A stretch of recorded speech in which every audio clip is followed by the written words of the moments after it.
15ই August.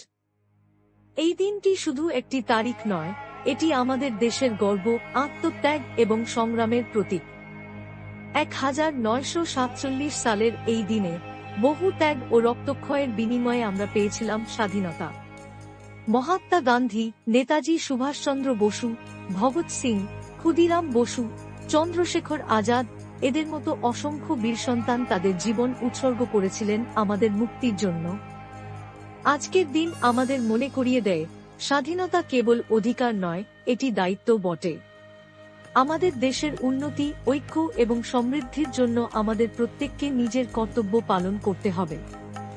আসুন আমরা সবাই প্রতিজ্ঞা করি, আমরা আমাদের দেশকে ভালোবাসব, দেশের জন্য কাজ করব এবং ভবিষ্যৎ প্রজন্মের জন্য একটি গর্বিত, শক্তিশালী ও শান্তিপূর্ণ ভারত গড়ে তুলব। জয় হিন্দ।